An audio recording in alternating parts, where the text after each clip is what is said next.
जय हिंद प्यारे साथियों, स्वागत है सबका एक बार फिर नए सेशन में। ये एग्जामिनेशन के अंतिम प्रहार महासंग्राम के तहत आज का जो टॉपिक होने वाला है बहुत ही कड़ाके और धमाकेदार होने वाला है। जी हाँ, जिस टॉपिक के बारे में होगा उससे पहले हम लोग जान लें, सिर्फ ओनली एग्जाम के लिए, सिर्फ एग्जाम की दृष्टि से यह प्रश्न दिया जा रहा है और यह कवर किया जा रहा है। ये अंतिम प्रहार का पार्ट 9 चल रहा है, जिसमें कि एग्जाम की दृष्टि से केवल और केवल ये महत्वपूर्ण चैप्टर को कवर किया जाएगा। हाइट एंड डिस्टेंस, जिसको हम लोग चैप्टर 9 के नाम से जानते हैं, यानी त्रिकोणमिति का कुछ अनुप्रयोग, ऊंचाई और दूरी पर जो आधारित प्रश्न होता है जो कि एग्जाम में पूछ लिया जाता है, उस पर बात करेंगे हम लोग। और सर्कल अर्थात वृत्त जो होता है उस पर हम लोग बात करेंगे। वृत्त पर आधारित वृत्त चैप्टर जो आपके एनसीईआरटी में 10वें चैप्टर में हम लोग उस पर बात करेंगे। और रचनाएं जो कि हमारा 11वां चैप्टर है, अर्थात 11 चैप्टर में बताया गया कंस्ट्रक्शन, हम लोग जिसको कहते हैं रचनाएं, हम लोग इस पर आधारित कुछ प्रश्नों को जानेंगे जो कि एग्जाम में बहुत ही महत्वपूर्ण रहने वाले हैं। ताबड़तोड़ रिजल्ट देना है आपको, हर हालत में 50 में 50 करेक्ट करना है, 50 में 50 आपको लाना है, तो लाना है सब्जेक्टिव में। हम आपके साथ हैं, अंतिम दिन तक आपके साथ हैं, तो जुड़े रहे हमारे साथ और हमारे इस चैनल पर, तो आपको हर एक तरह की समस्याओं का समाधान मिलने वाले हैं और साथ ही साथ न्यू बैच भी स्टार्ट होने वाले हैं। तो आप लोग इस पर ध्यान देंगे। पहले हम लोग इसके ओनली एग्जाम के लिए चलते हैं, इसके महत्वपूर्ण सवाल की ओर, इसके महत्वपूर्ण प्रश्नों की ओर।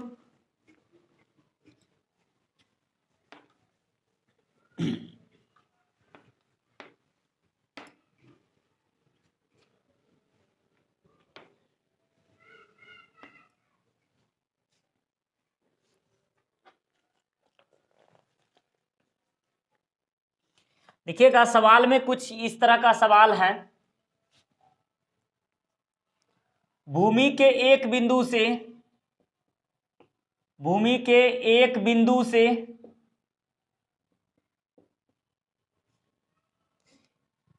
जो मीनार के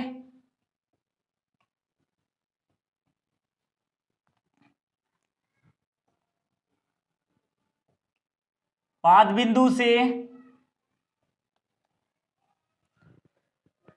30 मीटर की दूरी पर स्थित है, 30 मीटर की दूरी पर स्थित है। मीनार के शिखर का उन्नयन कोण, मीनार के शिखर का उन्नयन कोण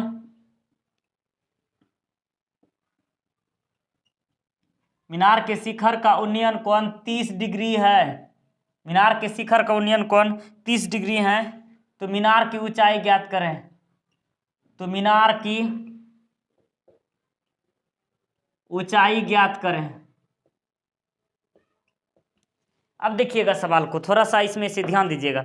इससे पहले मैं आपको इसके महत्वपूर्ण तथ्य बता दूं कि ये जो उन्नयन कोण और अवनमन कोण, देखिएगा ये हमारा मान लिया जाए ये जमीन है, जमीन पर बना हुआ मीनार है, ठीक। तो यहाँ देखना है कि हम यहाँ से देख रहे हैं, यहाँ से इस इधर साइड से हम लोग देखते हैं। यहाँ देखिएगा, जैसे मान लिया जाए यहाँ कोई खड़ा है, यहाँ कोई खड़ा है, कैसे बनाता है भाई, ऐसे ऐसे करके, ऐसे ऐसे करके जो बनाता है, ऐसे हाथ पैर वाला जो खड़ा है, ऐसे यहाँ ये मुंडा वाला खड़ा है। यहाँ से जब हम लोग देखते हैं, नीचे से हम लोग ऊपर की तरफ, जब छत की महल की तरफ ऐसे देखते हैं, तो वो जो होता हमारा, हम लोग नीचे से जो ऊपर की तरफ देख लेते हैं, ये होता हमारा उन्नयन कोण। ये हमारा जाता है उन्नयन कोण। अगर हम छत पर से जो ऊपर से नीचे की तरफ देखते हैं, ये जो छत पर से हम लोग ऊपर से नीचे की तरफ जब हम देखते हैं, तो हमारे छायाएं जो होती हैं जमीन के बराबर, अर्थात जितना भाग हम लोग जिस दूरी तक देख पाते हैं उस बराबर जो होता है हमारा कवर करता है। तो इस तरह से हमारा कवर करने के पश्चात यहाँ बनता है और यहाँ जो बनता है ये होता है हमारा अवनमन कोण। ये होता है अवनमन कोण हो जाता है, अवनमन कोण ये हो जाता है, अवनमन कोण हो जाता है। याद रखिएगा, उन्नयन कोण जब हम नीचे से ऊपर की तरफ देखते हैं, नीचे से ऊपर की तरफ देखते नहीं है, जहाज आता, अरे बाप रे बाप जहाज आ रहा, मतलब नीचे से ऊपर की तरफ देखते हैं ज्यादा ऊंचाई पर। जब हम नीचे से ऊपर की तरफ देखते हैं तो उन्नयन कोण हो जाता है, और जब हम जहाज पर से नीचे की तरफ देखते हैं या छत पर से हम नीचे की तरफ किसी वस्तु को देखते हैं, वो हमारा अवनमन कोण हो जाता है। ये था हमारा उन्नयन कोण और अवनमन कोण। इसी पर आधारित प्रश्न है, इस पर हमें ज्यादा ध्यान देना होगा, उन्नयन कोण और अवनमन कोण पर आधारित। ये सवाल थोड़ा सा पढ़िएगा तो बहुत अच्छे तरीके से सवाल दिया है। इसमें हमको ये सवाल में फिगर बनाना बहुत जरूरी है। फिगर नहीं तो सवाल भी नहीं, भूल जाइएगा आप सवाल को भी। अगर फिगर गलत हुआ तो सवाल भी गलत, फिगर गलत सवाल गलत। कहता है भूमि के एक बिंदु से, देखिएगा यहां आते आते ही भूला गया, भूमि का एक बिंदु है यहां करके भूल गया, आधा दूर में जाकर के दम टूट गया, भूल गया ये। फिर दूसरा होता है पॉइंट शुरू, जो मीनार के पाद बिंदु से 30 मीटर की दूरी पर स्थित है। भूमि का एक बिंदु जो मीनार के पाद बिंदु से 30 मीटर की दूरी पर स्थित है, ये मान लिया जाए ये मीनार है, ये इसका ये पाद बिंदु है, ये इसका मीनार का पाद बिंदु है। यहां से यह 30 मीटर की दूरी पर स्थित है एक बिंदु। फिर कहता है कि मीनार के शिखर का उन्नयन कोण 30 डिग्री है। मीनार के शिखर का ये जो उन्नयन कोण है, मीनार के शिखर का उन्नयन कोण 30 डिग्री है। याद रखिएगा ये भी कंप्रोमाइजिंग करना है, जितना कम डिग्री का मान होगा उतना ही ज्यादा आसान चढ़ाव होगा, उतना ही ज्यादा आसान चढ़ाव होगा। देखिए आसान चढ़ाव यही 60 डिग्री बोलता तो बिल्कुल सीधा खड़ा हो जाता चढ़ाव, लेकिन यहाँ 30 डिग्री है, जितना कम बोलेगा उतना ही आसान चढ़ाव होगा। यहाँ जो होता है 30 डिग्री का कोण बना रही है, यहाँ जो चढ़ाव पर है 30 डिग्री का कोण बना रही है, तो मीनार की ऊंचाई ज्ञात कीजिए। मान लिया जाए मीनार की ऊंचाई h हो गया, ABC। यहां तक जब तक पहले फिगर को ही समझना पड़ेगा।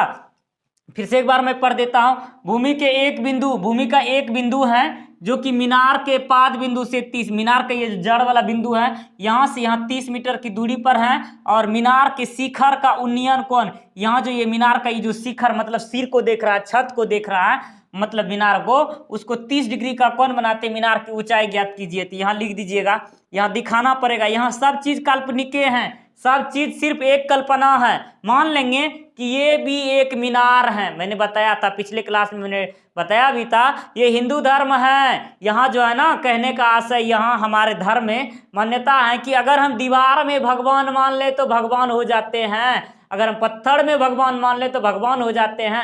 अर्थात हमारी आस्था के अनुसार से जिधर हम जो चीज मान लेते हैं वही हो जाती है।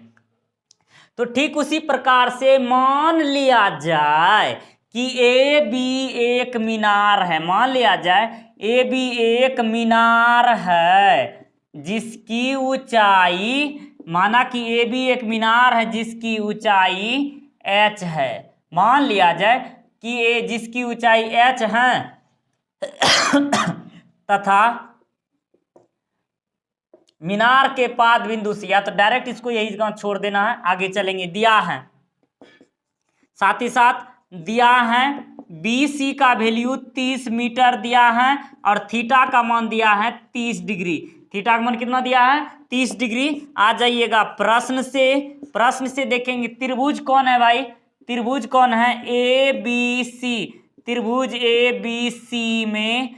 ABC में। अब देखना सवाल क्या है, यहाँ थोड़ा सा कॉमन सेंस लगाना है कि निकालने क्या बोला है, ऊंचाई और जो दिया रहेगा इन दोनों से संबंधित कौन फॉर्मूला लेता है, ये P है B है, P और B से संबंधित फॉर्मूला एक tan दे सकता है P/B और दूसरा cot दे सकता है B/P, इसके अलावा धरती पर कोई नहीं देगा।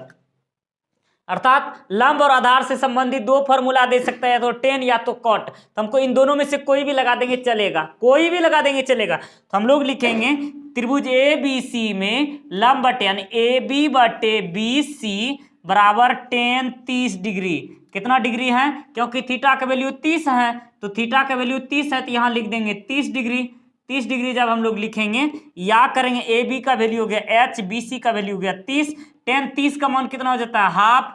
आगे लेकर इसको चलेंगे √3h बराबर 30, आगे इसको लेकर आएंगे, h का मान हो जाएगा या में h बराबर 30 बटे √3, आगे गुना करेंगे √3 बटे √3, या करेंगे h बराबर 30 √3 बटे 3, 3 दहाई 30, या फिर करेंगे h बराबर 10 √3 मीटर।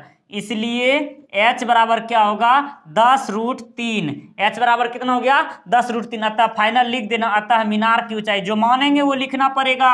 अतः मीनार की ऊंचाई डायरेक्ट लिखिएगा, अतः मीनार की ऊंचाई 10√3 मीटर है। अतः मीनार की ऊंचाई 10√3 मीटर है। Answer clear? Answer is that clear? Answer बिल्कुल क्लियर हो गया इसका। 10√3 मीटर इसका मीनार की ऊंचाई हो गई 10√3 मीटर। यहां तक समझ में आई? कोई दिक्कत इसमें? इस तरह से। अब ये जरूरी ही नहीं है बेटा कि सवाल यही आ जाएगा, ये जरूरी ही नहीं है कि सवाल यही आ जाएगा, हो सकता है डिजिट चेंज कर दे, इस टाइप का सवाल आते हैं। मेरा मकसद इस टाइप को कवर करना, ना कि डायरेक्ट आप दे देंगे, आपको कह देंगे ये सवाल आएगा, नहीं आएगा तो फिर बाद में कहिएगा सर आप दिए नहीं आया। तो ऐसे नहीं, इतना हम आपको ट्रस्ट दिलाते हैं ये सवाल ना आए, लेकिन इस तरह का सवाल, इस टाइप का सवाल जरूर आएंगे। तो इसलिए आपको इसको कवर करना है और अच्छे तरीके से बिल्कुल समझ लेना। कोई दिक्कत इसमें? चलिए हम लोग आगे सवाल देखते हैं, इसके महत्वपूर्ण सवाल को, यानी अगले सवाल को।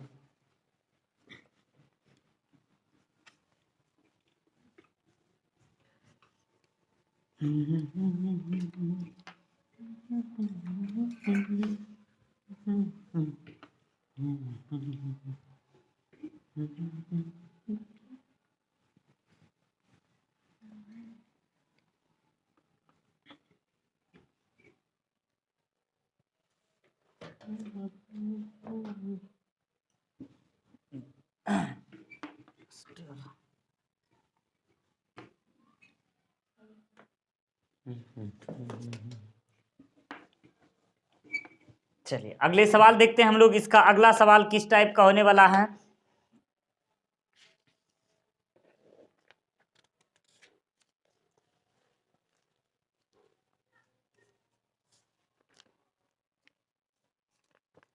देखिए ये सवाल जरा देखिएगा। भूमि के एक बिंदु से, भूमि के एक बिंदु से एक 20 मीटर, एक 20 मीटर ऊंचे भवन, 20 मीटर ऊंचे भवन के शिखर पर, भवन के शिखर पर लगी एक संचार मीनार, एक संचार मीनार के तल और, एक संचार मीनार के तल और शिखर का उन्नयन कोण, शिखर का उन्नयन कोण क्रमशः 45 डिग्री तथा 45 डिग्री और 60 डिग्री है। मीनार की ऊंचाई ज्ञात करें। मीनार की ऊंचाई ज्ञात कीजिए। देखिए सवाल थोड़ा सा हट करके है, सवाल में थोड़ा सा फोकस कीजिएगा ध्यान से, तो कुछ नहीं है सवाल में। चलते हैं सॉल्व में, देखते हैं। भूमि के एक बिंदु से, भूमि का कोई एक बिंदु है जिससे 20 मीटर ऊंचे भवन के शिखर पर, एक भवन है, एक भवन है, उसके शिखर पर एक मीनार लगा है, एक भवन है, फिर उसके शिखर पर एक संचार मीनार लगा, अर्थात टावर लगा हुआ है, और जिसके तल और शिखर का उन्नयन कोण 45 डिग्री और 60 डिग्री है। तो मीनार की ऊंचाई ज्ञात कीजिएगा। थोड़ा सा यहाँ पहले बना लेते हैं, पहले भवन खड़ा करते हैं हम लोग। यहाँ देखिएगा, पहले हम लोगों को भवन खड़ा करना पड़ेगा। भवन के लिए पहले 2-4 कट्ठा जमीन खरीद लेंगे, वैसे तो नहीं बनाएंगे घर द्वार। 2-4 कट्ठा जमीन खरीद लेते हैं, है या खरीद लेते हैं जमीन 2-4 कट्ठा, ये यहाँ से ले लिए। अब इतना सा जमीन 2-4 कट्ठा हो गया हमारा, ये हमारा जमीन है, 2-4 कट्ठा जमीन हो गया। ये किसका? ये मेरा जमीन हो गया भाई, मेरा अपना। ये भवन खड़ा कर दिया मैंने, ये क्या किया? भवन खड़ा किया। यहाँ से 80 हम चढ़ा दिए, क्योंकि ये मेरा है ना, हम बना दिए, कवर कर दिए, चढ़ा दिए सीढ़ी भी। थोड़ा सा छोटा फिगर हो गया, तो देखेंगे यहाँ कवर करना आपको ये, और यहाँ से फिर लिख देंगे। अब इसी के शिखर पर जो है ना, इसका ऊंचाई 20 मीटर दिया हुआ है, 20 मीटर दिया हुआ है। फिर और इसी के शिखर पर, भवन के शिखर पर लगा एक संचार मीनार, इसी के सिर पर एक जो टावर लगा है, एक सिरों पर जो एक टावर लगा दिए हम, जो है एक टावर लगवा दिए, इसी के सिर पर एक टावर लगवा दिए, एक टावर खड़ा करवा दिए, ताकि जो है हमारा नेटवर्क जो है ना, बड़ा प्रॉब्लम होता है नेटवर्क का, इसीलिए हम नेटवर्क को ठीक करने के लिए एक टावरे लगवा दिए यहाँ। तो यहाँ जो हुआ है तो अब जो है ना इस बार जो है ना टावर का जो उन्नयन कोण है नीचे से ही देखेंगे तो हमारा ये 30 डिग्री हो जाता है। जैसे मैंने बताया था कि जितना हमारा मान कम होगा उतना ही ज्यादा इजी होगा हमको चढ़ने में, और जितना ज्यादा होगा उतना ही ज्यादा थोड़ा सा भारी होगा। तो यहां देखिएगा ये हमारा हो गया। अब यहां तक क्लियर है। ये मीनार बनाया और उसके सिर पर मैंने एक टावर खड़ा कर दिया ABC।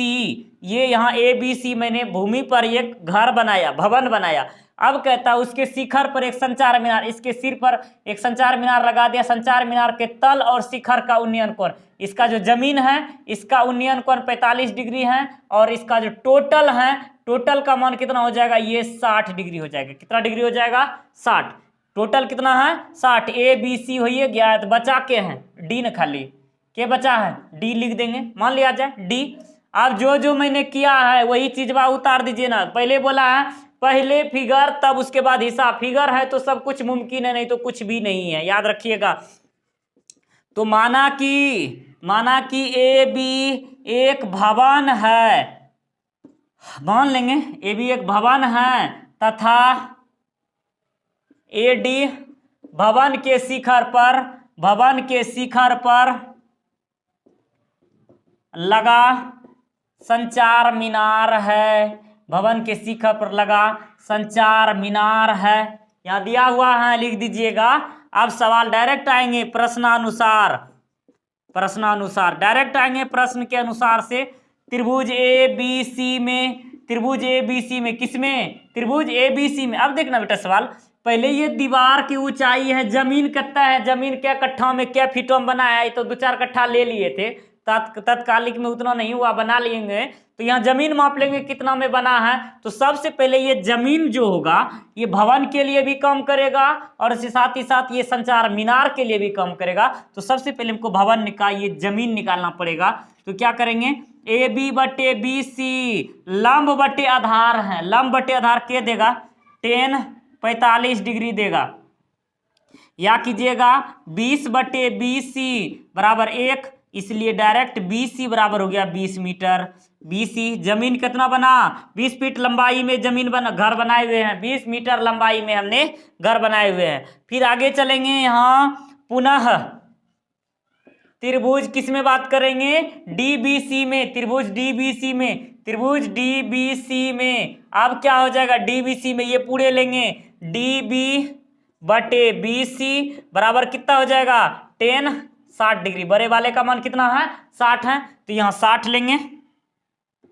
DB तक में देखिए DB अकेले नहीं है ना, DB 2 भाग में बटा है, AD प्लस यानी DA प्लस AB बटे DA प्लस या AD प्लस AB बटे BC का मान BC बराबर 10 60 का मान कितना हो जाएगा, √3। 10 60 का मान कितना हो जाएगा, √3। आगे लेकर आएंगे, AD का वैल्यू नहीं दिया है, AD का वैल्यू नहीं दिया, लेकिन AB का वैल्यू दिया है 20 बटे 20 बराबर कितना, √3 होगा। फिर या कीजिएगा AD प्लस 20 बराबर 20 √3, क्रॉस मल्टीप्लिकेशन करा दीजिए, तो इसलिए लिख दीजिएगा, या में फिर लिखिएगा AD बराबर 20 √3 माइनस 20, और लेकर आएंगे फिर आगे इसको बढ़ाते हुए, AD बराबर 20 को मान लेंगे √3 माइनस 1 मीटर। अतः संचार मीनार की ऊंचाई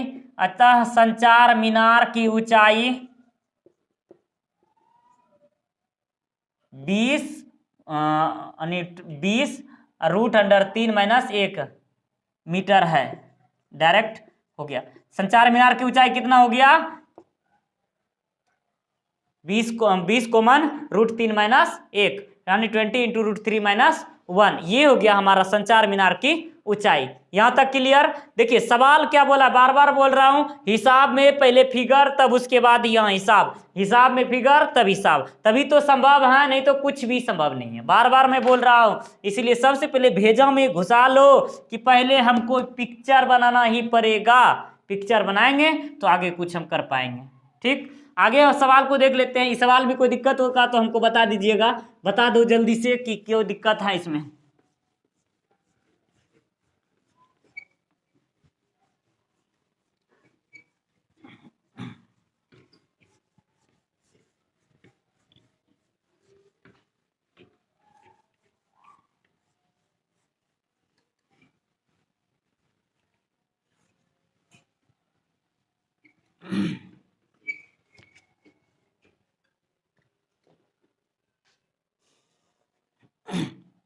इसके एक और लेते हैं, तब उसके बाद हम लोग अगले चैप्टर की ओर बढ़ेंगे। अगला सवाल है इसका, एक मीनार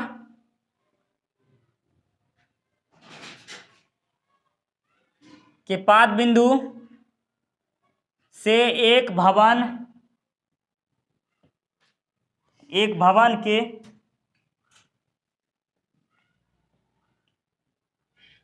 शिखर का उन्नयन कोण 30 डिग्री है, 30 डिग्री है, और भवन के पाद बिंदु से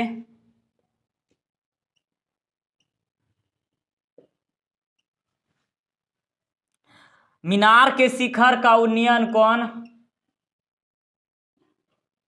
मीनार के शिखर का उन्नयन कोण,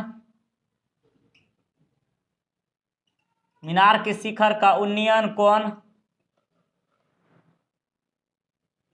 60 डिग्री है यदि मीनार 50 मीटर ऊंची हो तो, यदि मीनार 50 मीटर ऊंची हो तो भवन की ऊंचाई ज्ञात करें, भवन की ऊंचाई ज्ञात करें। अब देखिएगा सवाल में इसको, भवन की ऊंचाई आपको ज्ञात करना है कि भवन कैसे ऊंचाई ज्ञात करेगा, भवन की ऊंचाई। सवाल को देखिएगा फिर से, हम लोग आएंगे फिगर की ओर। सबसे पहले फिगर में आएंगे, एक मीनार है, एक मीनार का पाद बिंदु से एक भवन के शिखर का उन्नयन कोण, अर्थात एक मीनार भी है, एक भवन भी है, एक मीनार भी है और साथ ही साथ एक भवन भी है, जिसमें कि उन्नयन कोण दिया हुआ है दोनों का।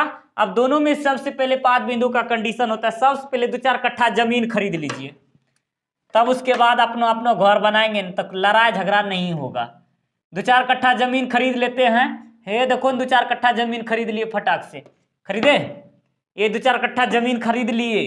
यहाँ से ये बगल मीनार खड़ा कर देते हैं हम, यहाँ से ये बगल में मीनार खड़ा कर दिए, ये बगल से हम भवन खड़ा करेंगे, यह बगल से हम घर बनाएंगे। मीनार मन टावर खड़ा कर दिए, ये बगल से हम क्या बनाएंगे, घर बनाएंगे। अब देखिएगा, एक मीनार के पाद बिंदु से, ये मीनार है ना, इस मीनार को थोड़ा सा सीधा कर लीजिए, ये इस तरह से। अब देखिएगा कि मीनार के पाद बिंदु से एक भवन के शिखर का उन्नयन कोण 30 डिग्री है, हाँ देखो ना 30 डिग्री है भवन के शिखर का उन्नयन कोण। यह बगल से हम देख रहे हैं, ये मान लिया जाए हमारा मीनार है, और यहाँ से हम लोग देख रहे हैं ये भवन है, ये भवन है, यहाँ से हम लोग ए बी मान लेंगे, ये सी और डी, ये हमारा सी डी हो गया, भवन हो गया है, वो हो गया आपका। फिर कहता है मीनार के शिखर का उन्नयन, फिर भवन के पाद बिंदु से मीनार के शिखर का, यहाँ इससे जो है मीनार के शिखर का उन्नयन कोण 60 डिग्री है, देख लीजिएगा, तो ये क्या हो जाएगा 60 डिग्री है। इधर से हम लोग मान लेंगे इसको 60 डिग्री है। तो मीनार यदि 50 मीटर ऊंचा है, मीनार की ऊंचाई दिया हुआ है 50 मीटर, तो आपको भवन की ऊंचाई ज्ञात करना है। तो मान लिया जाए भवन की ऊंचाई h है, मान लेंगे, नहीं हो मानेंगे चल जाएगा, चल जाएगा, इतना टा बिहार है चल जाएगा, हम लोग डायरेक्ट लिख देंगे, इतना सा चलता है। तो क्या करेंगे, मान लेंगे ना, मान लिया जाए ए बी, मान लिया जाए ए बी 50 मीटर ऊंची मीनार है, अरे बाप रे बाप भाई 50 मीटर ऊंचा है रे, 50 मीटर ऊंचाई का मीनार है, 2-4 कट्ठा जमीन खरीद लिए हैं, 50 मीटर ऊंचाई का मीनार है, तथा डीसी एक भवन है, आहा, डीसी एक क्या है, भवन है, जिसकी ऊंचाई क्या है, h है, मान लिए जिसकी ऊंचाई h है, सब चीज इमेजिने है, सब चीज कॉम्बिनेशन से मान लेंगे, या भवन है तो भवन हो गया, मीनार है तो मीनार है, मान लेंगे, जो मान लेंगे वही सही है, दही में भी हाँ, सही में भी हाँ, कुछ भी कह दो ना सही हो जाएगा। तो लेकिन हाँ अच्छे तरीके से लिखना है। प्रश्न से आएंगे, अब देखिएगा ये हमारा बेस दोनों के लिए काम कर रहा है, ये जो जमीन दोनों में काम कर रहा है, क्योंकि एक जमीन एक साइड में मीनार बनाया है, एक साइड में घर बनाया है, तो प्लॉट तो हमरे है ना। ये प्लॉट देख लेंगे कितना लंबाई में है, तो यहाँ लिखिएगा त्रिभुज ए बी सी में, किसमें, त्रिभुज ए बी सी में ए बी बटे बी सी बराबर टेन 30 डिग्री नहीं, टेन 60 डिग्री। क्या हो जाएगा, टेन 60 डिग्री। क्या है कि यहाँ पे इसका मान 60 डिग्री है, 60 लेंगे। ए बी का मान कितना हो गया, 50 बटे 20c। टेन 60 का मान कितना, √3। तो 20c का मान कितना हो जाएगा, 20c √3 BC, या तो डायरेक्ट लिखिएगा √3 BC बराबर 50, इसलिए BC बराबर 50 बटे √3। BC का वैल्यू कितना हो गया, 50 बटे √3। अब आइएगा पुनः फिर से, अभी मारपीट नहीं लगाना है। अब आएंगे त्रिभुज DCB में, त्रिभुज DCB में क्या करेंगे, DC बटे BC, ये हमको ज्ञात करना, ये तो ज्ञात हो गया। अब हमको ये ज्ञात करना DC बटे BC लंब बटे आधार, तो क्या हो जाएगा फेनु टेन 30 डिग्री, क्या हो जाएगा टेन 30 डिग्री। आगे लेकर आएंगे, हाँ DC का वैल्यू H माने है, BC का वैल्यू हो जाएगा 50 बटे √3 बराबर 1 बटे √3, 1 बटे √3, या फिर कीजिएगा h√3 या √3h बराबर 50 बटे √3, √3 गुना h कीजिएगा, या तो कोना कोनी गुना कर दीजिएगा, h बराबर कितना हो जाएगा 50 बटे 3, कटा दीजिएगा, इसलिए h बराबर हो जाएगा 16.2 बटे 3 मीटर, 16.2 बटे 3 मीटर। अतः फाइनल लिख दीजिएगा भवन की ऊंचाई, अतः भवन की ऊंचाई 16.2 बटे 3 मीटर है। भवन की ऊंचाई कितना है, 16.2 बटे 3 मीटर, 16.2 बटे 3 मीटर डायरेक्ट हो गया। भवन की ऊंचाई 16.2 बटे 3 मीटर है, हम मान लिए ना भवन की ऊंचाई 16.2 बटे 3 मीटर है, 16.2 बटे 3 मीटर है, इसका 16.2 बटे 3 मीटर है। तो इस तरह से हमारा ये मान लिए, तो ये मान लिए तो सब कुछ संभव है, मान लिया तो सब कुछ संभव है, नहीं तो कुछ भी नहीं है।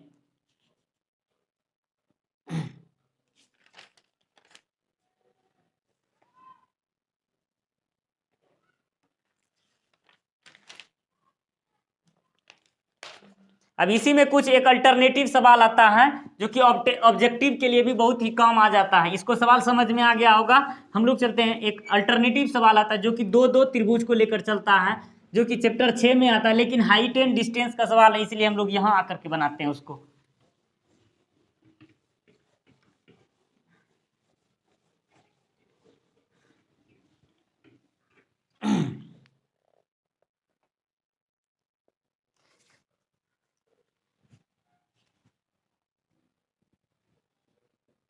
कहता है 6 मीटर ऊंचाई वाले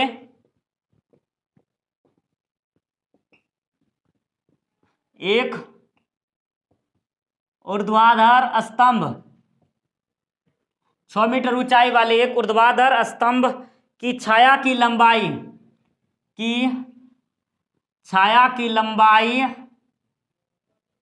4 मीटर है, छाया की लंबाई 4 मीटर है। उसी समय एक मीनार की छाया की लंबाई, उसी समय एक मीनार के छाया की लंबाई 28 मीटर है, 28 मीटर है। तो मीनार की ऊंचाई ज्ञात करें, तो मीनार की ऊंचाई ज्ञात करें। सवाल देखिएगा कितना इजी सवाल है, देखने में भारी लग रहा है लेकिन इजी है ना, इजी हो जाएगा इजी बनाते बनाते। सवाल देखिएगा ना, थोड़ा सा लगेगा भाई कितना सोडा सवाल है, एकदम बहुत आसान सा सवाल है, दिखने में खाली भारी लग रहा है। देखिएगा एक मीनार है, एक स्तंभ है, सबसे पहले एक स्तंभ है और दूसरा बार में एक मीनार है, एक स्तंभ एक खुट्टा गाड़ दिए हैं, दूसरा मीनार है, दो चीज है, तो इसको दोनों अलग अलग भाई है, दो गोतिया है ना, दूगो मतलब यहाँ प्रॉपर्टी डीलर है, तो यहाँ दूगो बनाना पड़ेगा।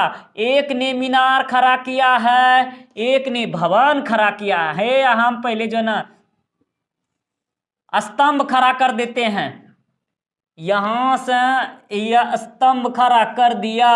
फिर दूसरा क्या किया, इसी टाइम में, टाइम सेम टू सेम है, बिल्कुल सेम टू सेम है। दूसरा में क्या किया है, वे जो ना बड़ा होशियारीपन किया है, यहाँ एक रास लंबा बना दिया है और इसकी छाया की लंबाई जो है ना, इसकी छाया की लंबाई बढ़ा दिया है। अब देखिए यहाँ कर है 6 मीटर ऊंचाई वाले एक और दरवादर स्तंभ है, ये हो गया हमारा स्तंभ, इसकी ऊंचाई 6 मीटर है और इसकी छाया। अब देखिएगा छाया की लंबाई कौन सा होगा भाई, यहाँ देखिएगा। अब जब धूप के टाइम में देखिएगा छाया की, जब हमारा ये बिल्डिंग है, बिल्डिंग की छाया की लंबाई हमको जमीन पर आगे में दिखेगा, तो उसकी छाया की लंबाई हमारा ये हो जाएगा कि स्तंभ की छाया की लंबाई 4 मीटर है।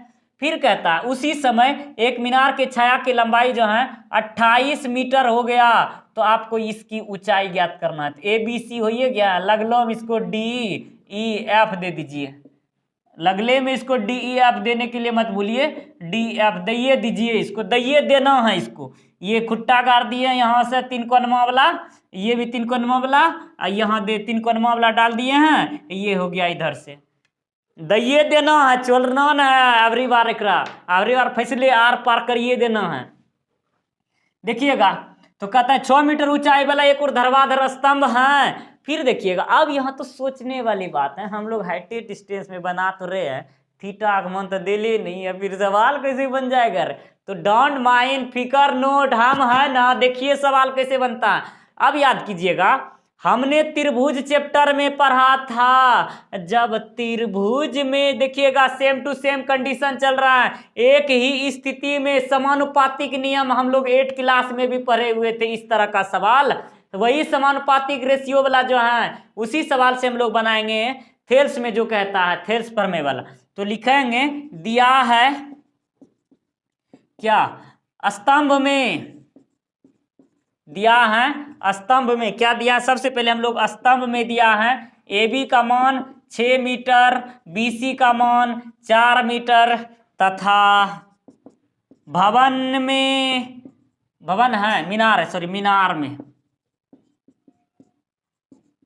मीनार में पहले तो मानने के लिए भूलिए गए हम, यहां लिख देंगे। लेकिन आप सबको करना क्या, फिगर के नीचे में लिखना है, याद रखिएगा फिगर के नीचे में ही लिखना है।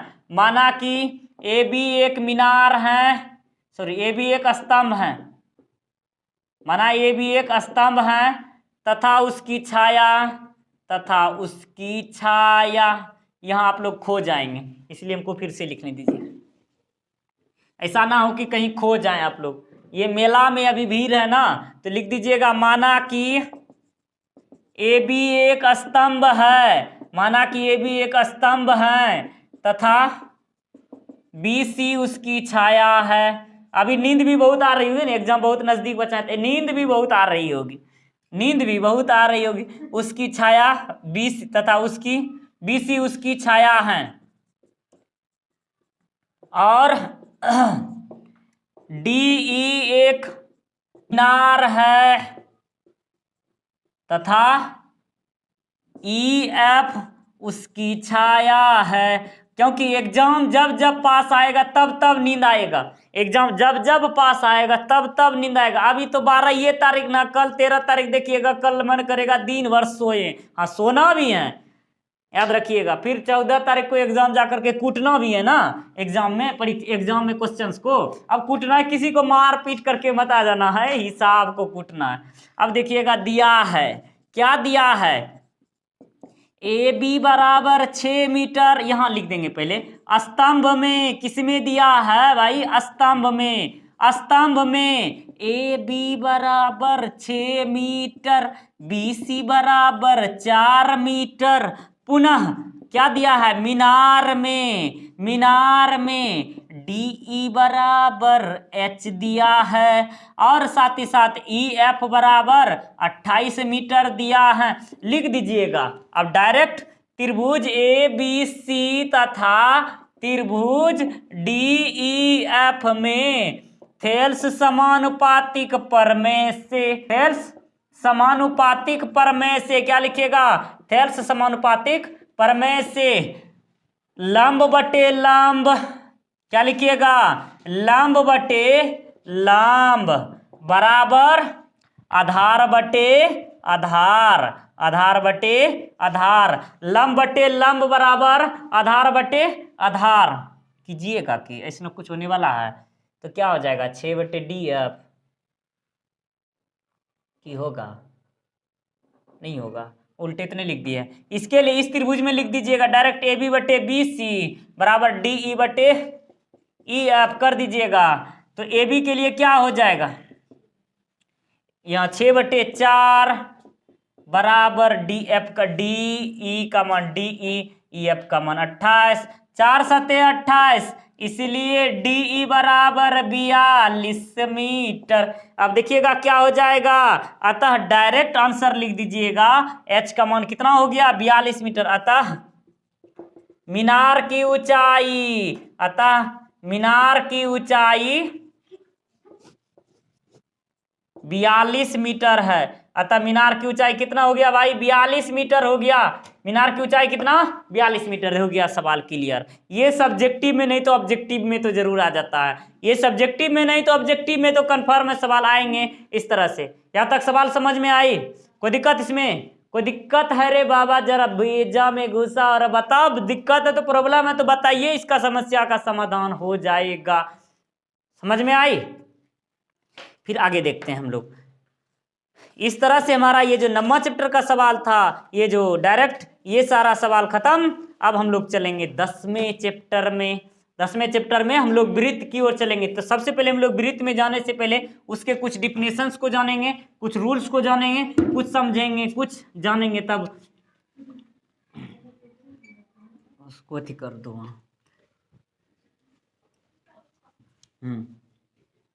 कि वृत्त के किसी बिंदु पर जो स्पर्श रेखा है, स्पर्श बिंदु से जाने वाली त्रिज्या पर जो होती है लंब होते हैं। ये वृत्त है हमारा, टोटल सर्कल है, ये O केंद्र वाला सर्कल है, और ये हमारा XY क्या खींचे हमने, स्पर्श रेखा खींचे हैं। ये हमारा लंब हो जाता है OP, यहाँ जो होता है हमारा OP, ये लंब हो गया, ये हमारा Q हो गया। यहाँ से कहता है कि ये आपको ज्ञात करना कि ये जो जाने वाला ये जो रेखाखंड होता है ये लंब होता है, यही आपको प्रूव करना है।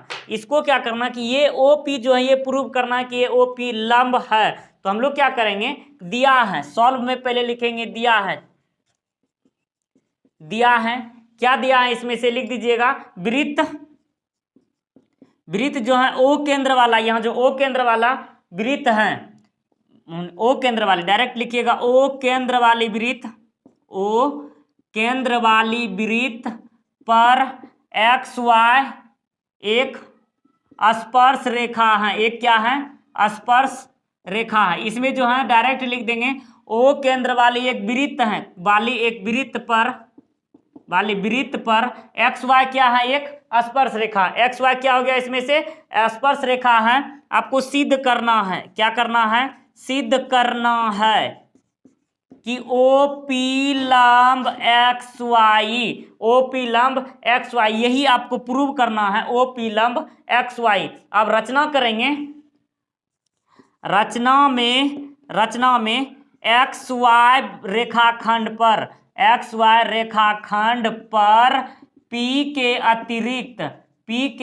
अतिरिक्त एक बिंदु Q लेंगे, P के अतिरिक्त एक बिंदु Q लेंगे और साथ ही साथ उसको मिला देंगे। Q लेकर OQ को मिलाया, जैसा कि हम लोग जानते हैं, लिखेंगे, मान लेंगे, ये मानने का ही दुनिया चल रहा है आज की क्लास में। तो ये XY रेखाखंड मान लेंगे, ये बिंदु जो है कि ये केंद्र जो है वो P से होकर के नहीं जाती हैं, क्या होती हैं, P से होकर के नहीं जाती हैं, बल्कि किससे होकर जाती हैं, Q से होकर जाती हैं। इसीलिए हमने क्या कर दिया, OQ से मिला दिया, OQ से क्या कर दिया, इसको मिला दिया जाए। तो क्या लिखेंगे,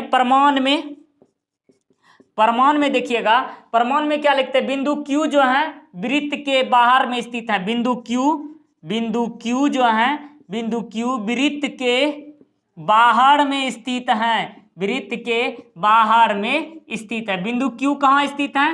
वृत्त के बाहर में स्थित है, वृत्त के बाहर में स्थित है। इसलिए डायरेक्ट क्या हो जाएगा? OP बड़ा हो जाएगा।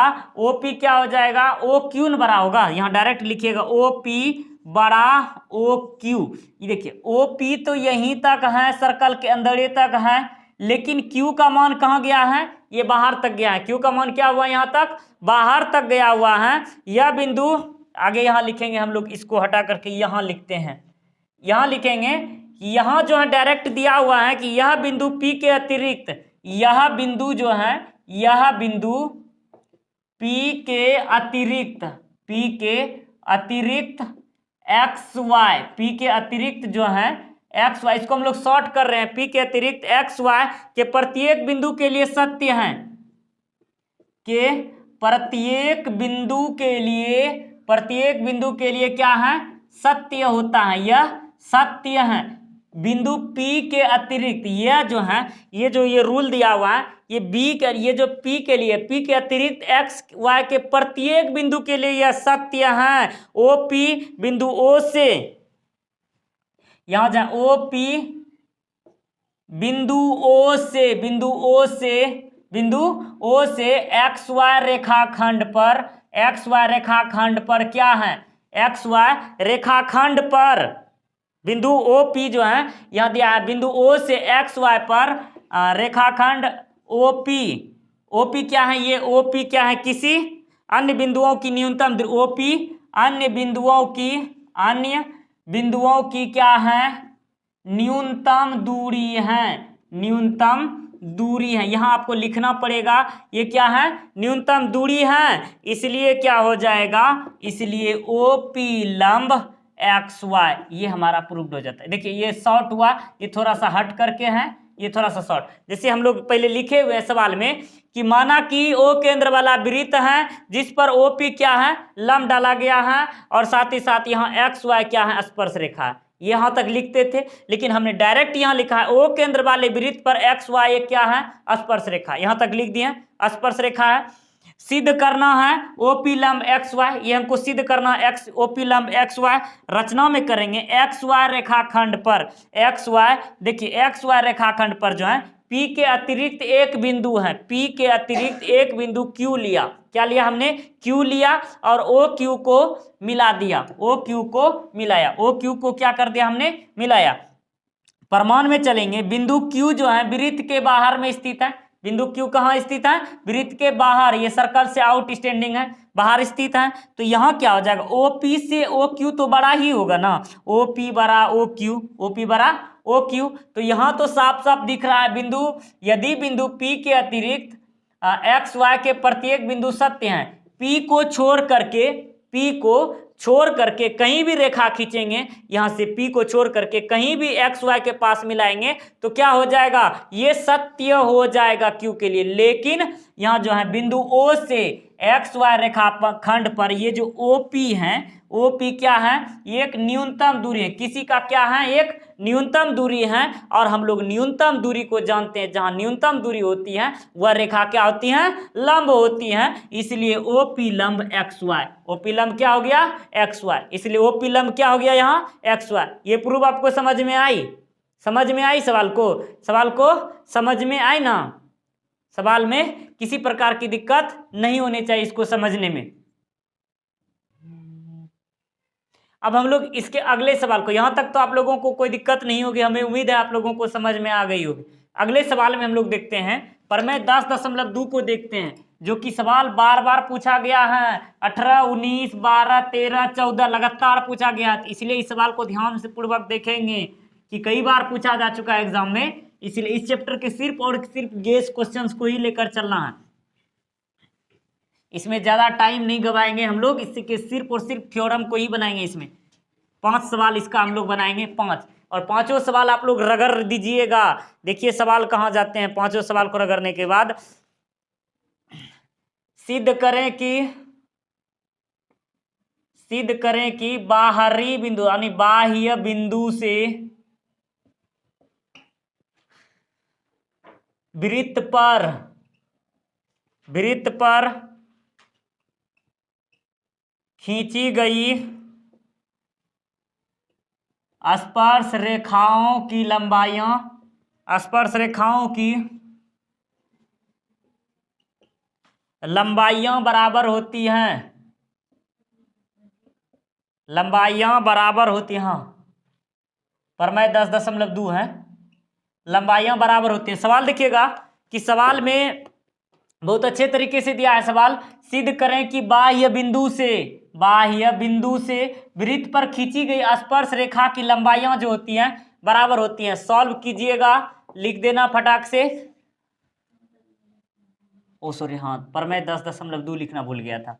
तो यहाँ वृत्त गिरेंगे, ये हमारा ये सर्कल हो जाएगा, ये वृत्त। तो वृत्त आप लोग डिवाइडर से खींचिएगा, ये नहीं कि हमारी तरफ थोड़ा सा टेढ़ा हो जाए।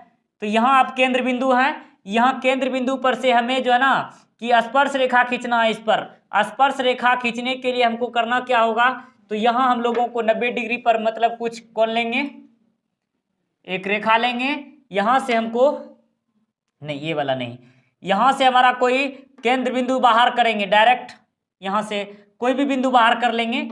यहाँ से हमको स्पर्श करवाना है, इसको स्पर्श कराना है। चलिए यहाँ से हम इसको स्पर्श करा देते हैं, फिर यहाँ से इसको हम स्पर्श करा देते हैं। ये हमारा काल्पनिक है, ये हम कोई माप लेकर नहीं बना रहे हैं, इसलिए आप लोग थोड़ा सा मैनेजिंग कर लीजिएगा कि आप डिवाइडर से ही खींचने का प्रयास कीजिएगा, इसको मिल जाना चाहिए। ये हमारा फिगर होगा इस हिसाब का। तो यहाँ देखेंगे, यहाँ से इसको डायरेक्ट हम लोग कंप्रोमाइजिंग करके हम लोग मिला देंगे।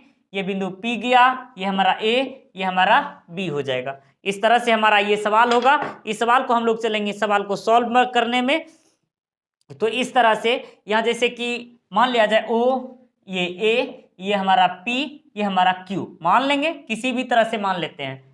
तो ये हमारा था, एक वृत्त है, वृत्त के किसी बाहरी बिंदु से, सवाल ने जो कहा है वृत्त के बाहरी बिंदु से स्पर्श रेखा जो खींचा गया है, ये AP और AQ जो है, ये स्पर्श रेखा जो कहता है कि ये दोनों बराबर हैं। आपको ये प्रूव करके दिखाना कि ये बराबर होती हैं। ये क्या होती हैं, बराबर होती हैं, ये प्रूव करके दिखाना है। लिखेंगे दिया है O केंद्र वाली वृत्त पर, क्या लिखेंगे, O केंद्र वाली वृत्त के किसी बाहरी बिंदु A से वृत्त पर, क्या लिखेंगे, वृत्त पर AP तथा AQ दो स्पर्श रेखाएं, AP तथा AQ दो स्पर्श रेखाएं, क्या खींचा गया है, दो स्पर्श रेखाएं खींची गई हैं, दो स्पर्श रेखाएं खींची गई हैं। यहाँ दिया हुआ सवाल हमारा कि ये जो वृत्त का केंद्र O है, इसके बाहरी बिंदु A से AP और AQ क्या खींचे हैं, दो स्पर्श रेखा खींचे हुए, AP तथा AQ हमारा दो स्पर्श रेखा खींचा गया है। तो यहाँ लिखिएगा, चूंकि डायरेक्ट हम लोग लिखेंगे यहाँ से, इसलिए क्या हो जाएगा, इसलिए केंद्र के अनुसार से OPA बराबर OQA, डायरेक्ट यहाँ लिख देंगे कौन, OQA। ऐसा क्यों हो जाएगा, OPA बराबर OQA बराबर क्या हो जाएगा, 90 डिग्री। चूंकि हम जानते हैं, चूंकि लिखिएगा स्पर्श रेखा जो होती हैं स्पर्श बिंदु पर, वृत्त के स्पर्श बिंदु पर क्या होती हैं, स्पर्श बिंदु पर लंब होती है, क्या होती हैं, लंब होती है। और जहां लंब होती हैं वहां क्या बनाते हैं, समकोण बनाते हैं। इसीलिए कोण P बराबर कोण Q क्या हो जाएगा, ये समकोण बना, कोण P बराबर कोण Q बना, यहाँ समकोण बन गया। ये जब हमारा समकोण बनता है, रचना करेंगे हम लोग, यहाँ अब रचना करेंगे। रचना में OA को मिलाया, O और A को क्या कर दिया, हमने मिला दिया, OA को मिलाया, OA और डायरेक्ट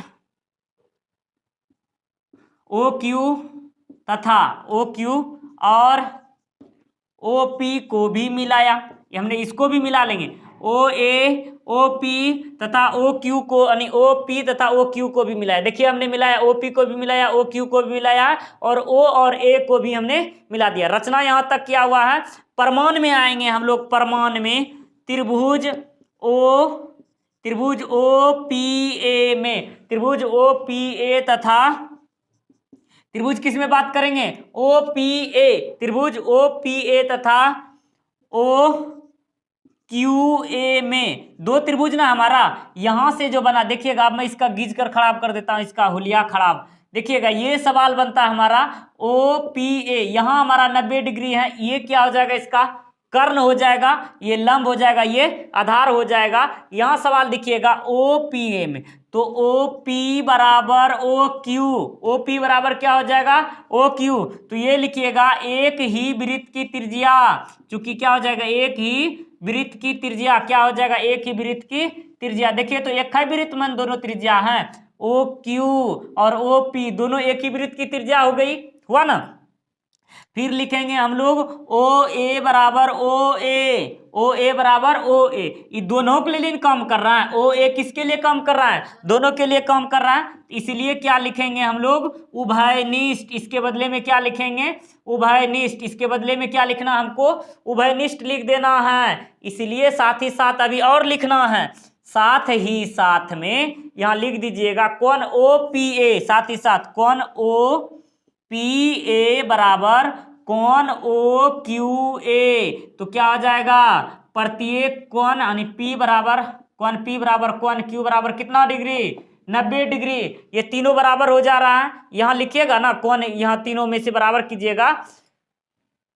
तो आगे लिखेंगे हम लोग, देखिएगा त्रिभुज का दो गो भुजा बराबर हैं, दो गो क्या है, भुजा बराबर हैं, और ये एक क्या है, कोण भी बराबर है। जब त्रिभुज के साइड लिखिएगा, चूंकि या लिखिएगा चूंकि साइड एंगल, साइड सर्वांग समता से, सर्वांग समता से जब त्रिभुज का दो भुजा और एक कोण बराबर होती है, जब त्रिभुज का दो गो भुजा और एक कोण बराबर होती है तो क्या होते हैं, साइड एंगल, साइड सर्वांग समता से त्रिभुज ओ पी ए तथा ओ पी ए सर्वांग सम त्रिभुज ओ क्यू ए, ये क्या हो जाएगा, देखिएगा ये वाला त्रिभुज O P A O Q A, ये दोनों त्रिभुज क्या हो जाएगा, सर्वांग सम, क्योंकि side angle side, side angle side, भुजा भुजा और एक कोण, अर्थात दो भुजा और एक कोण बराबर होती हैं, त्रिभुज क्या हो जाती हैं,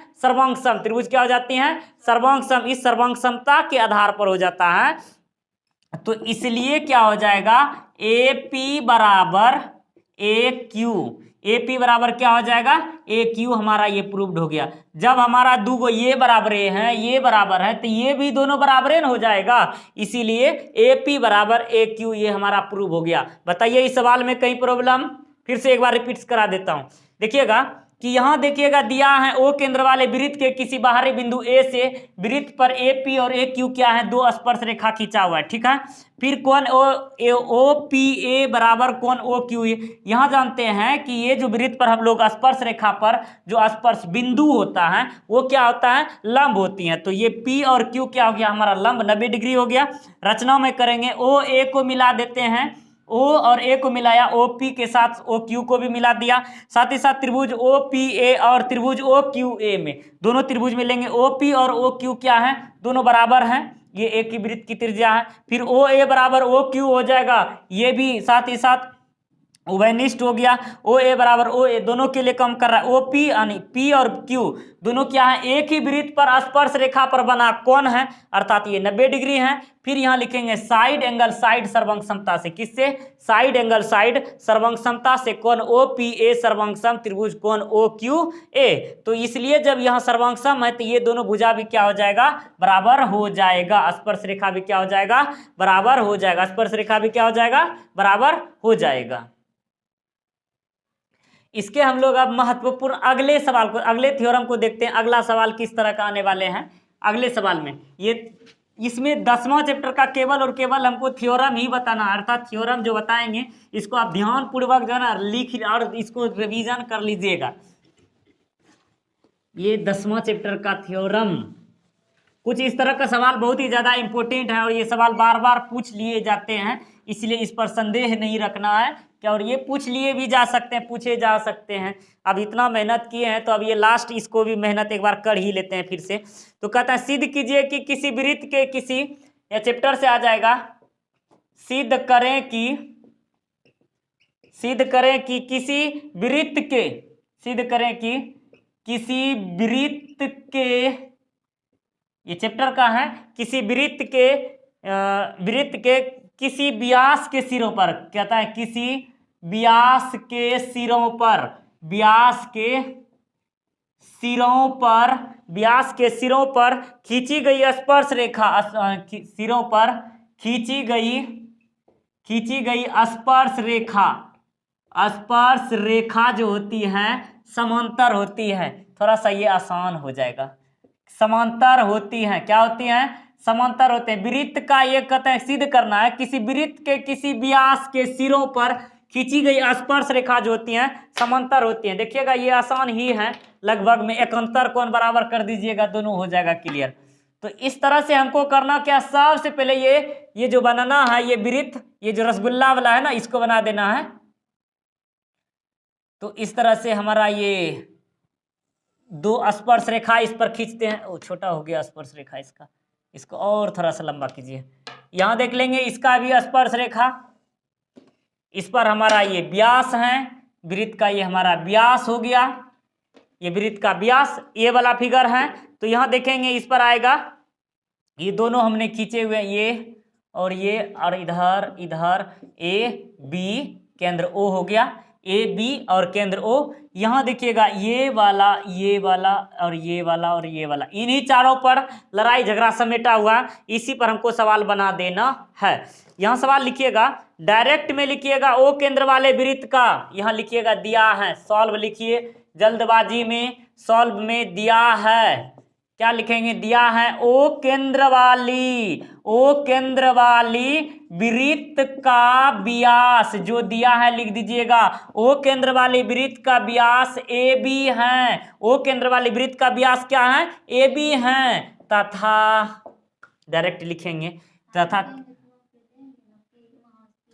ओ ए बी दे दिए हैं, इसको मान लेंगे एम, इसको एन, और साथ ही साथ इधर दे देंगे एम एन दे दिए हैं, पी क्यू भी दिए देंगे तथा कुछ छू दे दो रे, ओ केंद्र वाले वृत्त का व्यास ए बी है, यहाँ कुछ भी दे दीजिए, एम एन पी क्यू, जे मन में आए इसको आज का ना मानने की ही बारी है। ओ केंद्र वाले वृत्त का व्यास ए बी है तथा एम एन और हाँ यहाँ कोमा दे दीजिएगा, एम एन और पी क्यू वृत्त की स्पर्श रेखा है, वृत्त की क्या है, स्पर्श रेखा। ओ केंद्र वाले वृत्त का व्यास ए बी है, एम एन और पी क्यू क्या है, वृत्त की स्पर्श रेखा है, स्पर्श रेखा हमने लिख दिया है। उसके बाद लिख दीजिएगा सिद्ध करना है, क्या करना है, सिद्ध करना है एम एन समांतर क्या, पी क्यू, एम एन समांतर पी क्यू, ये वाला जो है ना इसके समांतर होता है। आपको ये प्रूव करना है, ये दोनों क्या होते हैं, समानांतर होते हैं, बराबर होते हैं, यही आपको प्रूव करना है। प्रमाण में लिखिएगा, प्रमाण क्या लिखेंगे, प्रमाण इसमें ओ त्रिज्या है, ए ओ क्या है, ए ओ त्रिज्या है। साथ ही साथ यहाँ देखिएगा ए ओ क्या आ गया, यहाँ तो ओ है ना, ये बड़ा में ओ लिख देंगे, ये सेंटर पॉइंट हुआ, ये हमारा केंद्रक हुआ, ए ओ त्रिज्या है, और साथ ही साथ ये एम एन स्पर्श रेखा है, एम एन क्या है, स्पर्श रेखा है, तथा अब यहाँ देखिएगा ए एम नहीं तो यहाँ देखिएगा एम ए ओ या ओ ए एम, और साथ ही साथ ओ बी क्यू, यहाँ लिखिएगा हाँ दो गो कोण, एकांतर कोण, इधर से आपको इधर से कर देना है, तो फिर इसी प्रकार से लिख देंगे डायरेक्ट में से।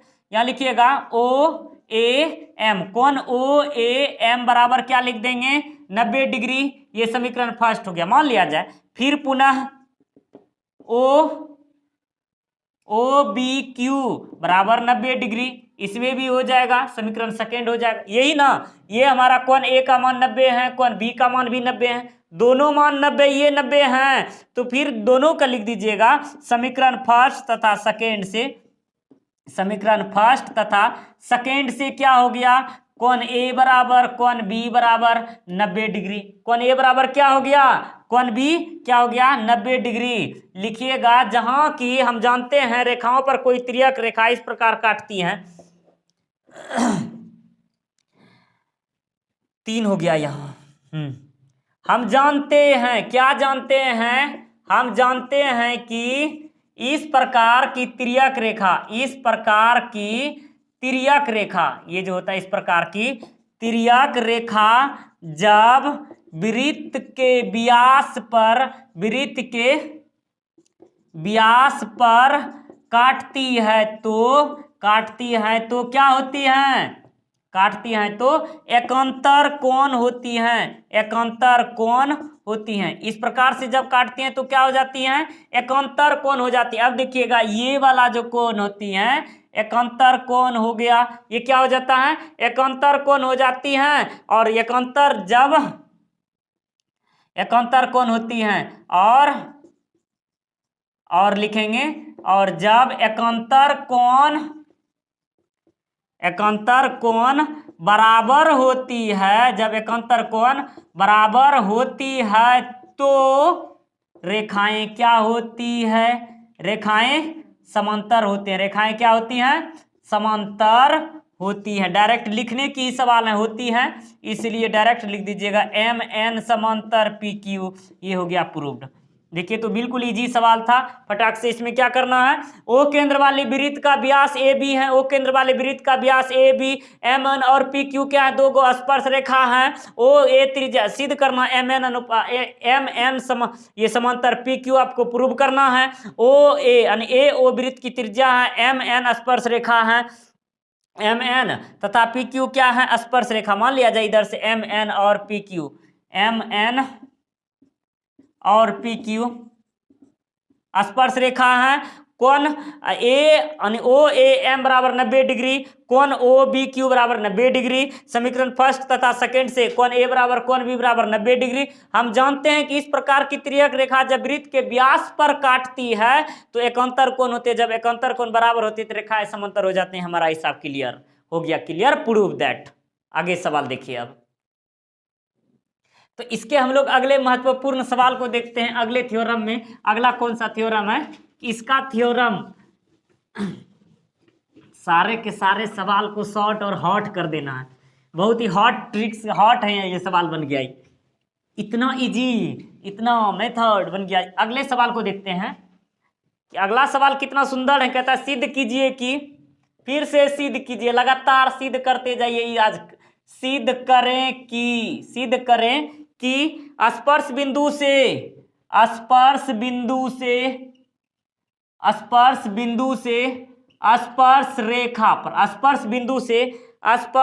रेखा पर खींचा गया लंब, स्पर्श रेखा पर खींचा गया लंब, स्पर्श बिंदु से स्पर्श रेखा पर खींचा गया लंब वृत्त के केंद्र से होकर जाता है, वृत्त के केंद्र से होकर जाता है। देख लीजिएगा फटाक से, वृत्त के केंद्र से होकर जाता है। कि सिद्ध करें कि स्पर्श बिंदु से स्पर्श रेखा पर खींचा गया, स्पर्श बिंदु से स्पर्श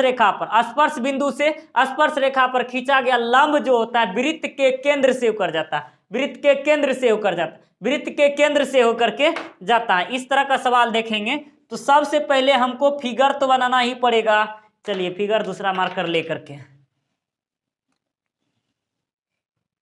चलिए बन जाओ। ये रसगुल्ला बन गया, हाँ ये वृत्त बन गया।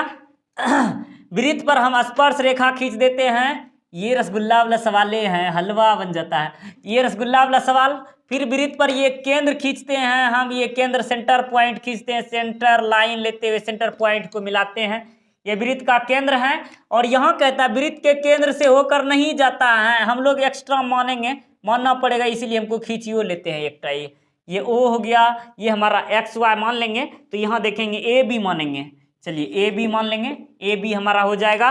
फिर हम लोग यहाँ ओ मानेंगे, एकटा मान लेंगे है या क्यू मान लेंगे। चलिए हम लोग क्यू मान देते हैं। सवाल में चलते हैं अब इसकी ओर।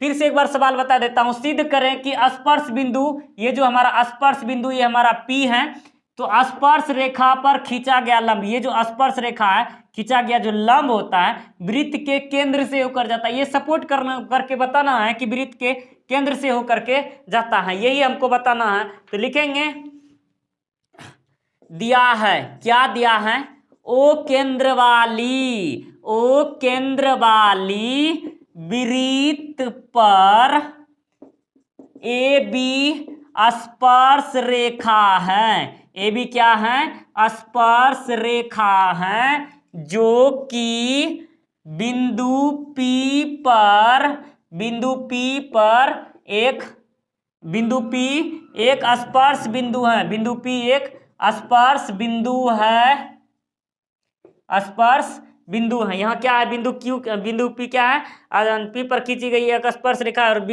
P क्या है, एक स्पर्श बिंदु है। आपको यहाँ रचना करना नहीं, सिद्ध करना है, कि यहाँ सिद्ध नहीं है, रचना करना है, या तो सिद्ध करना, पहले लिख दीजिएगा, सिद्ध करना है। क्या सिद्ध करना है, कहता है वृत्त के केंद्र से होकर, लंब जो होता है वृत्त के केंद्र से होकर जाती है। यहाँ लिखा है, यहाँ डायरेक्टली लिख दीजिएगा, स्पर्श रेखा पर, स्पर्श लंब नहीं बाबू, यहाँ स्पर्श रेखा पर खींचा गया लंब वृत्त के केंद्र से होकर जाता है, वृत्त के केंद्र से होकर जाते हैं। ये हमको प्रूव करना, होकर जाती है, होकर जाती है, ये प्रूव कर दीजिएगा। फिर रचना कीजिएगा, रचना में करना है क्या, रचना में केंद्र में ओ के अतिरिक्त लिखेंगे, मान लिया जाए वृत्त का जो केंद्र बिंदु है ओ नहीं बल्कि क्यू से होकर जाता है, तो लिखेंगे वृत्त का केंद्र ओ के अतिरिक्त, केंद्र ओ के अतिरिक्त एक बिंदु, अतिरिक्त एक बिंदु क्यू माना तथा पी क्यू को मिलाया, पी क्यू को मिला दिया, पी क्यू को क्या कर दिया, मिला दिया। पी क्यू को हमने मिलाने के बाद देखेंगे प्रमाण में आएंगे। अब प्रमाण प्रूव करके दिखाना है। प्रमाण में चूंकि वृत्त के स्पर्श रेखा स्पर्श बिंदु पर जाने वाले, लिखिएगा, चूंकि किसी वृत्त पर, किसी वृत्त पर स्पर्श रेखा, कहते हैं स्पर्श रेखा पर जो स्पर्श बिंदु, कहते हैं किसी वृत्त के किसी बिंदु पर, किसी वृत्त के स्पर्श रेखा यानी स्पर्श रेखा के किसी बिंदु पर, किसी बिंदु पर खींचा गया रेखाखंड क्या होता है, खींचा गया, खींचे जाने वाले त्रिज्या नहीं, खींचा गया त्रिज्या जो होती है लंब होती है। हम लोग जानते हैं वृत्त पर जो हम लोग स्पर्श बिंदु पर जो त्रिज्या खींचते हैं वो क्या होती हैं, लंब होती हैं। इसलिए लिख दीजिएगा ए बी लंब, या तो डायरेक्ट यहाँ ओपी लंब ए बी, ओपी किस पर लंब डाला गया है, ए पी पर, इसलिए कोण ए बराबर कोण, इसलिए यहाँ डायरेक्ट लिखिएगा ओ पी और बी, ओ पी बी बराबर क्या हो जाएगा 90 डिग्री, या तो डायरेक्ट ओ पी बी बराबर डायरेक्ट ओ पी कोण ओ पी ए बराबर दोनों 90 डिग्री, दोनों के लिए क्या हो जाएगा 90 डिग्री, ये दोनों के लिए 90 डिग्री हो जाएगा। ये तो रचना से हो जाएगा। ये कहाँ से आया, चूंकि रचना से, ये हमारा रचना से हुआ, ये रचना के अनुसार से यहाँ हमारा आ जाता है कोण ओ पी, यहाँ दिया है कोण क्यू पी बी, सॉरी हो ओ पी बी नहीं है, यहाँ हो जाएगा हाँ कोण क्यू पी बी कोण क्यू पी ए बराबर क्या हो जाएगा 90 डिग्री। ये हमारा रचना से हुआ, रचना के अनुसार से जो हमने रचना किया हुआ था, रचना के अनुसार से ये हो गया। लिखेंगे चूंकि कोण क्यू पी बी बराबर कोण ओ पी बी क्या है, संभव नहीं है, क्या नहीं है, संभव नहीं है। ये दोनों क्या है, संभव नहीं है, क्योंकि एक भाग क्या कहते हैं, क्योंकि एक भाग पूरे के बराबर नहीं हो सकता है, क्योंकि एक भाग पूरे के बराबर नहीं, पूरे वृत्त के बराबर नहीं हो सकती है, नहीं हो सकती है। एक भाग जो है पूरे बराबर नहीं हो सकते हैं अतः, अब यह ऊपर में लिखेंगे, अतः यह तभी संभव है, अतः यह तभी संभव है जब O तथा Q, जब O तथा Q दोनों क्या हैं, दोनों एक ही बिंदु है। O तथा Q क्या है, दोनों एक ही बिंदु है। जब यहाँ यह तभी संभव है जब बिंदु O तथा Q दोनों क्या हैं, एक ही बिंदु हो। अतः फाइनल लिख दीजिएगा, अतः स्पर्श रेखा यानी स्पर्श, फाइनल हो गया, स्पर्श बिंदु से स्पर्श रेखा पर खींचा गया लंब वृत्त के केंद्र से होकर जाता है, वृत्त के केंद्र से ही होकर जाता है। ये हमने प्रूव कर दिया कि हाँ इतना से होकर ही जाता है। यहां से इधर, इधर का उधर ऊपर हो गया। सवाल समझ में आई? चलिए इसको आप लोग पहले लिखिए, तब उसके बाद मैं आपको बता देता हूं आगे, इसको फिर से एक बार रिवीजन। इसके अगले सवाल का ये आपको बता दूं फिर से, क्या देख लीजिएगा, यहाँ सवाल आप लोगों को सारा चीज लिखा हुआ ही है। ओ केंद्र वाले वृत्त पर ए बी स्पर्श रेखा है जो कि बिंदु बी यानी पी पर स्पर्श करते हैं, सिद्ध करना है। तो स्पर्श रेखा जो सवाल दिया हुआ है आपको लिख देना यहाँ। फिर कहता है रचना में हमने क्या किया, ओ के अतिरिक्त एगो खींचा हुआ है क्यू, उसको मिला दिया, और पी क्यू को हमने मिला दिया। किसी वृत्त पर स्पर्श रेखा पर खींचा गया क्या होते हैं, त्रिज्या लंब होती है, तो हमने लिख दिया वो, ये लंब हो गया। डायरेक्ट Q से मिलाया मैंने, Q से PA और QPB को मिलाया, तो ये क्या रचना से हमारा 90 डिग्री हो जाता है।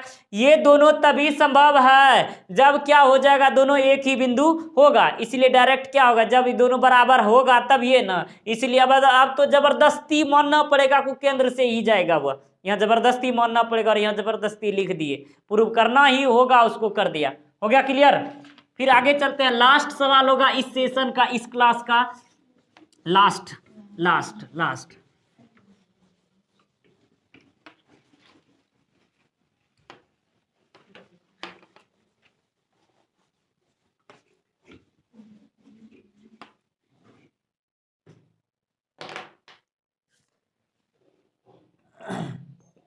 सिद्ध करें कि दो संकेंद्र वृत्तों में, दो संकेंद्रीय वृत्तों में, सिद्ध करें कि दो संकेंद्रीय वृत्तों में बड़े वृत्त की जीवा, बड़े वृत्त की जो जीवा होती हैं छोटे वृत्त को स्पर्श करते हैं, छोटे वृत्त को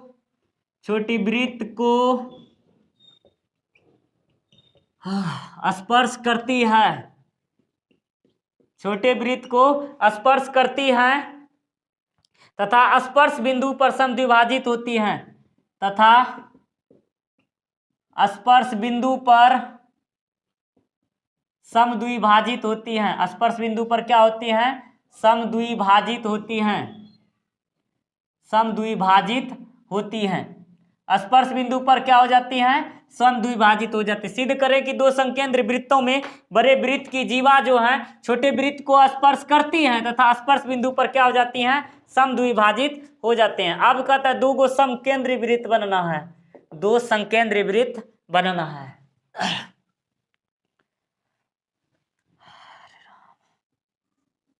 ये हमारा वृत्त है, ये बड़ा वाला, ये हमारा छोटा वाला, दो वृत्त बन गया है। इसमें जो है ना दोनों वृत्त में से एक जो है ना इसकी जो जीवा है छोटे वृत्त को स्पर्श करती है, स्पर्श रेखा है, दो जीवा जो है छोटे वृत्त की स्पर्श रेखा है, और साथ ही साथ हमारा ये जीवा है, बड़े वृत्त की जीवा है, ये केंद्र बिंदु है।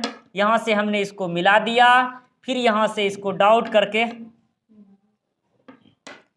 यहाँ एक के साथ इसको मिला देते हैं, इसको हमको खींचना ही पड़ेगा इसलिए डॉट करके हम इसको मिला ही देते हैं। टेंशन खत्म, एक ही बार में सारे रचना वचना को लिख देंगे इधर। ये हो जाएगा ओ, ये ओ, और ये हमारा आर, ये हो जाएगा इधर बड़ी आर, ये हो गया, ये हमारा छोटी आर हो जाएगा, ये आर। तो ये बड़े वृत्त की त्रिज्या बड़ी आर, छोटे वृत्त की त्रिज्या छोटी आर। यहां लिखिएगा, दिया है, यहां कहता है दो गो संकेंद्र वृत्त है, सिद्ध करेंगे दो संकेंद्र वृत्त, त्रिकेंद्र एक ही है। बड़े वृत्त की जीवा जो है, बड़का वृत्त का ये जो जीवा है, बड़का वृत्त का जीवा छोटे वृत्त को क्या कर रहा है, स्पर्श कर रहा है। देखिए तो स्पर्श करा दिए हैं, तथा स्पर्श बिंदु पर जो समद्विभाजित करते, तथा ये जो कहता है दो भागों में इसको बांट देते हैं, यही आपको बताना है। सिद्ध दिया हुआ है कि ओ केंद्र वाली, ओ केंद्र वाली, ओ केंद्र से, ओ केंद्र से, यहां डायरेक्ट लिखना है, ओ केंद्र से ओ छोटी आर तथा ओ बड़ी आर त्रिज्या वाली दो संकेंद्रीय वृत्त हैं, दो संकेंद्रीय वृत्त है। इसमें दिया है कि दूगो क्या है, संकेंद्रीय वृत्त हैं। ए बी वृत्त का, ए बी जो है, ए बी बड़े वृत्त की जीवा है, जो छोटे वृत्त को बिंदु P पर स्पर्श करती हैं। क्या करती हैं, बिंदु P पर स्पर्श करती हैं, जो कि बिंदु P पर स्पर्श करते हैं। ये जो है बड़े वृत्त की जीवा है, जो कि बिंदु छोटे वृत्त को बिंदु P पर क्या करती है, स्पर्श करती है। तो सिद्ध करना है, क्या करना है, सिद्ध करना है कि सिद्ध करना है आपको डायरेक्ट। तो यहाँ ए पी बराबर पी बी, ए पी बराबर पी बी आपको ये सिद्ध करना है। यहाँ हमको सी मान लेते हैं, चलिए यहाँ सी पर विभाजित करता है। ए सी बराबर डायरेक्ट लिख दीजिएगा, ए सी बराबर सी बी, ये आपको प्रूव करना है। ए सी बराबर सी बी या तो बी सी। अब कीजिएगा क्या, रचना कीजिएगा। रचना में क्या करेंगे, रचना ओ सी ओ ए तथा ओ बी को मिलाया, ओ सी ओ ए तथा ओ बी को मिलाया। इन तीनों को हमने क्या कर दिया, मिला दिया, हमने इसको मिला दिया। फिर कहते हैं परमाणु त्रिभुज ए सी ओ तथा त्रिभुज बी सी ओ में, त्रिभुज बी सी ओ में, ए सी ओ तथा त्रिभुज बी सी ओ में कोण ए बराबर ओ बी, ये क्या है, बड़े वृत्त की त्रिज्या, ये हो गया बड़े वृत्त की त्रिज्या। फिर साथ ही साथ लिखेंगे इसमें से कोण ए सी ओ बराबर कोण बी सी ओ। चूंकि कोण ए सी ओ बराबर कोण बी सी ओ, ये दोनों क्या हो जा रहा है, यहाँ दोनों जो हो जा रहा है डायरेक्ट 90 डिग्री हो जा रहा है, बराबर 90 डिग्री लिख दीजिएगा। ए सी ओ एक ही वृत्त की स्पर्श बिंदु पर का लंब, एक ही बिंदु स्पर्श पर का ये क्या है, लंब। तो इसलिए जहां लंब डालाया वो क्या हो जाएगा, 90 डिग्री होगा, वो क्या हो जाएगा हमारा 90 डिग्री हो जाएगा। ओ सी बराबर क्या हो जाएगा, ओ सी, इसलिए क्या हो जाएगा, चूंकि उभयनिष्ठ दोनों के लिए काम कर रहा है, इसलिए ये उभयनिष्ठ हो गया। ये कॉमन नहीं, ये उभयनिष्ठ में डायरेक्ट न्यूटर के लिए काम कर रहा है, डायरेक्ट उभयनिष्ठ के लिए, अर्थात दोनों मतलब दोनों के लिए काम कर रहा है। ये उभयनिष्ठ मतलब दोनों में काम कर रहा है। फिर आगे चलेंगे, यहाँ इधर ही लिख देते हैं, ऊपर में लिख दीजिएगा, चूंकि त्रिभुज ए सी ओ नहीं, साइड एंगल सर्वांग समता से त्रिभुज ए सी ओ सर्वांग सम त्रिभुज बी सी ओ त्रिभुज ACO बराबर त्रिभुज BCO। यहाँ देखिएगा क्या हो गया, दो गो भुजा बराबर हैं और एगो कोण बराबर है, तो वो क्या हो जाएगा, त्रिभुज सर्वांग सम हो जाएगा, त्रिभुज सर्वांग सम हो जाएगा। इसलिए लिख दीजिएगा अतः, इसलिए क्या हो जाएगा, AC बराबर BC, ये हमारा हो गया प्रूव्ड। AC बराबर BC ये हो गया प्रूव्ड। इस तरह से हम लोग देखते हैं इसको कि इस तरह से हमने क्या किया है, यहाँ जो दिया था डायरेक्ट लिखे हुए हैं, ओ केंद्र से ये जो दिया हुआ है ओ आर और बड़ी आर त्रिज्या वाले दो संकेंद्री वृत्त हैं। ए बी बड़े वृत्त की जीवा है, ए बी बड़े वृत्त की जीवा है जो छोटे वृत्त को बिंदु सी पर स्पर्श कराती हैं। सिद्ध करना है AC बराबर BC, ये आपको प्रूव करना है। OA, OC और OB को तीनों को मिला दिया है। ACO तो ये लंब हो जाएगा, ये 90 डिग्री, तो दोनों को क्या क्या, AC और BCO, C दोनों का क्या हो जाएगा 90 डिग्री। एक ही वृत्त की स्पर्श बिंदु है तो क्या हो जाएगा 90 डिग्री होगा। फिर OC बराबर OC, ये उभयनिष्ठ ले रहा है तो साइड एंगल साइड सर्वांग समता से त्रिभुज क्या हो जाएगा, समरूप होगा, इसलिए AC बराबर क्या हो जाएगा, BC हो जाएगा। AC बराबर BC होना ही है। इस तरह से हमारा ये प्रूव्ड हो गया। आप लोग इसको लिखेंगे और परीक्षा में छाप करके आना है। तो आज के क्लास के लिए हम लोग इतना ही, फिर मिलेंगे अगले नेक्स्ट क्लास में। तब तक के लिए जय हिंद, जय भारत, बेस्ट ऑफ लक।